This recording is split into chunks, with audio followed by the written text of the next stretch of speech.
Hello, everyone. This is Tom Fox back for another episode, and I'm absolutely thrilled today to have with me Susan Wilder. Susan, first of all, welcome, and thank you so much for taking the time to visit with me today. Thank you. It's an honor to be here. Susan, you've had many diverse roles: storyteller, actor, filmmaker, artist. So, could you start by telling our audience a little bit about your professional background? I started pretty late in life pursuing acting. In 2017 as a professional. I have a theater background, high school, things like that, but started pursuing a little bit later in life.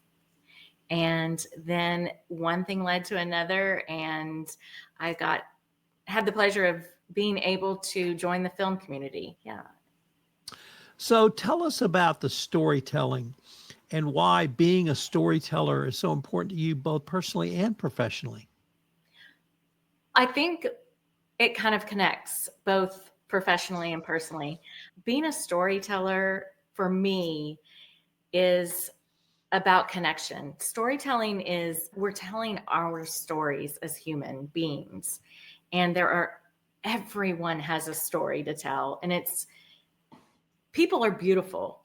And so being able to share stories, whether it's true life stories or created in a narrative where some of it might be science fiction or fantasy, there's always something that people can connect to within a story. So that's why it's so important to me. I want to explore the intersection of being a storyteller, but as an actor, as an artist, and as a filmmaker.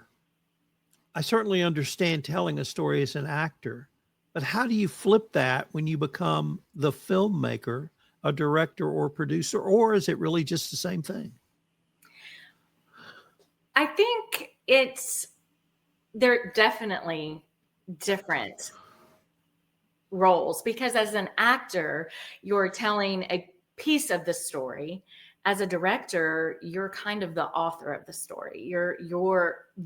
It's your whole vision in order to tell the story. As an actor, it's the piece, and you're dedicated to that piece, that character, and driving the character and making sure that you're helping to create the director's vision. But as the director, it's your vision. And so you have the whole story to tell and make sure that it comes across the way you want it to. Yeah. So Does this perspective shape the narratives you want to pursue, or do you just find an interesting story and let your professional interest shape how you would then tell that story? a little bit of both, a little bit of both. I'm always open to reading a script and kind of looking for something that's different. But again, like I said, everybody has a story to tell. There's so many things out there, different ways to tell a story. And when you're presented with a project, you can just dive into discovering who the character is and what kind of project it is. I love projects that have kind of an underlying meaning or message along with the actual storyline of the film. I kind of look for projects that kind of go along with it, but I'm open to, as an actor, playing any kind of role that is interesting, and a challenge is what I look for also. How were you able to, or maybe even why did you transition from acting to moving to the other side of the camera? I think as an actor, I love acting. It's a huge passion for me and a big piece of why I love storytelling. But also as an actor, there's only so many roles that you fit, right? So you only can fit so many roles because there's always a bit of typecasting in a role. And so I realized, oh, this project may be an amazing project and I would really love to be involved in it. How can I be involved in it if if I don't fit any of these characters here? So I decided that I wanted to start learning things behind the camera so I could keep working and doing things like that. And the one thing led to another. And I started working in documentary work, which I love as well. And then I was invited to direct a narrative. That's kind of how I got to where I am today. So could you tell us a little bit about this directorial debut around narratives that you're currently working on? Yes. I am so excited and so honored to be a part of that. Dream Forge is an initiative that Patrick Duvall has started here in San Antonio, and he is just trying to create opportunity and support filmmakers in San Antonio and throughout Texas. And he decided that for his initiative and first kind of out of the chute projects, he was going to champion women filmmakers. And he invited 4 women to direct short films. I was honored and was one of the ones that was invited. He gave me the script, and it was just the meat on the bones. That's it. And he allowed us as directors to kind of add in all of the fluff and our creativity to the story. And I just kind of took off running with it, and I absolutely love it. So I am directing a film, What Remains, and it's about a oil field worker who is experiencing tragedy and loss and dealing with the higher ups in a company. So did you get a sort of a bare bones idea or project and you filled it out? Or was it Yes. something different? No, I kind of got the bare bones, and he just allowed me to kind of run with it. And we worked together on completing the script, and I added just a lot of the storyline and where I wanted it to go, the heart of the story, I think, and just developed the characters and added characters, and I just fluffed it up a bunch. So I want to explore your creative process because I've never written a script. I've written a lot of nonfiction work and tried fiction, never successfully published. But in fiction, when I write, it's literally plays out in my head. And then I feel like I'm just recording what I see. Mm-hmm. But I understand there are other processes. What's your process? Did you think of it? Did you research it? Did you do all of the above? None of the above? Is it organic? Is it just scatter Yeah. shot? How did it work for Susan? For me, I guess I should say I am not a script writer. I think that is an art form in and of itself. But creating the storyline, and then was able to work with Patrick, like I said, to actually put it in script form. But for me, I was given kind of the meat on the bones, and I saw it. If that makes any sense.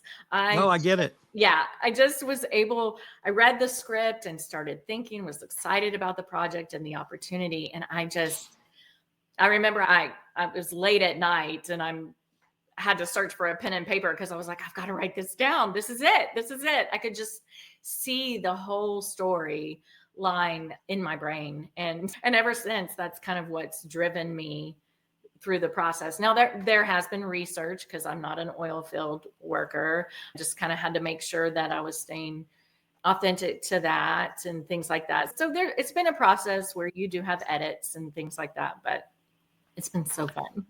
Have you started filming? Yes. So what is it like for you as a director behind the camera, understanding you have worked on the other side of the camera as an actor? How is that process? Does it, because you're an actor, give you perhaps more insight than someone like me who's never been an actor and might try to direct? Or is it, I assume it's collaborative, but maybe I shouldn't assume that. Tell me about that dynamic process for you with your actors. For me, I hope it brings something a little bit different than someone who might direct and not have an acting background. Just being able to understand where the actors come from. And I love to and have explored the process of character development with my actors and rehearsals. To me as an actor, character development it's a huge part of my process. I love character development. getting to know and understand the character as an actor and who they are as a human being. And so I want to provide opportunity for my actors to be able to do that, and then also provide them with opportunity for chemistry development between the characters. So I have been holding rehearsals with my characters. We've been doing exercises that kind of bring out the characters in them and kind of allow them to explore the character, the way they walk, the way they hold themselves, all of those kinds of things in the rehearsals. And then I ask them to take it home and continue with that process. And so I just hope, as a director coming from the acting side of things, that I can help my actors just really be in touch and bring authenticity to their work. I want to explore voice with you and the importance of voice, how you maybe not see voice, but how do you use that once again behind the camera as the director, and how do you incorporate that into your overall storytelling? I think as an actor, director, I come from a place of experiences, and I really enjoy that piece of my work. And I guess from starting later in life, I have more life experiences. And so I find myself drawing from life experiences and in my work. So my voice really is just authenticity and bringing the truth of the characters out, and the truth of the message, the underlying message or tone of the story. So I don't really feel like I have a specific initiative with everything that I do as far as a voice, but I feel like just I guess my voice would be authenticity and bringing characters to life and telling the story in the truest form that it can be told. Let me turn now not to the actors, but the other members of your crew, the lighting people, film people, and makeup people, all of those that may be in the background but are incredibly important. How do you work with them in the context of your overall storytelling? I think one of the most beautiful things about storytelling, whether it be in the theater or filmmaking, is the collaborative process. And because you can't do it by yourself, there is not and one story that is told without the huge collaborative process. And if you don't have each and every one of those people that you don't have skills for, then your story can fall flat. So for me, it's important. I respect each and every individual and am so appreciative that they're there on the set. Communicate with them as far as my vision for the story, or my vision for, let's say, hair and makeup, what I might want to bring to the story with that artistry. And everyone is an artist that's on a set. I mean, from lighting is an artistry. Being director of photography they're artists. And it's so beautiful to just say, hey, here is my vision. This is what I want to see in a shot. This is what my vision and my brain is telling me. What's the best way we can do that with the camera? And allowing your director of photography to be the artist that he or she is in their own right and collaborate on that. So for me, I love it. And you can't, like I said, you can't do it by yourself. So everyone is so important. So how could you assess your broader artistic pursuits? Obviously, we've talked about acting and filmmaking, but the visual arts, how do they all kind of come together for you or influence each other? I think it's just, I'm always creating. I guess I'm just a creative. So if I don't have a film project or theater project I'm working on, I'm doing something creative painting. I like to refinish furniture and repurpose old things. But to me, again, it's about like the story that's behind that. just thinking of a piece of furniture that might be over 100 years old. How many people did that encounter? And I know that's so silly, but it's just if you sit down and think, how many stories could this piece of furniture tell? And heartache and hardship, but yet celebrations in life and love, happiness. Oh my goodness. So I think humanity is just,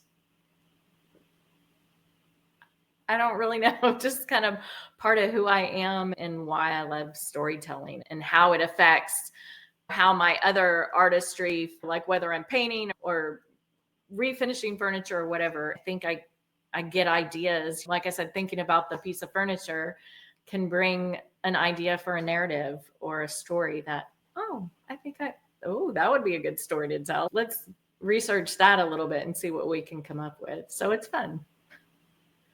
So what would you say to if you were going to speak to a high school class or high school students or college students or people in a retirement center in Kerrville about following their own passions around storytelling, acting, and filmmaking, given that you've moved into this arena a little bit later in life?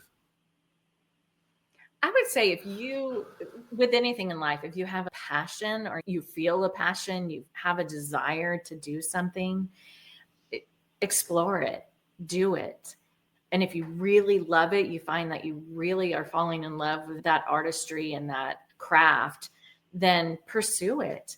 Because I consider myself, I say it all the time and I kind of put it in my social media and stuff, just living the dream. And for me, maybe because starting later in life, to me, it's about creating. It's about storytelling. This is who I am. I've discovered who I am as a person, and I need to do these things. And so, who doesn't want to be in the top blockbuster Hollywood movie? But at the same time, I am doing what I love. I'm creating connection for other people to enjoy artistry and work and storytelling in a format. And so I consider myself living the dream. And so I would just say, live your dream and pursue it out of happiness. Pursue your drive. Don't get lost in what society tells us is being a successful filmmaker as far as making tons and tons of money. Who doesn't want to do that? And I would accept that and welcome it, all the things. But at the same time, I love what I do and I'm not going to stop just because I'm not making hundreds and millions of dollars. I'm going to keep telling stories because that's who I am and what I need to do.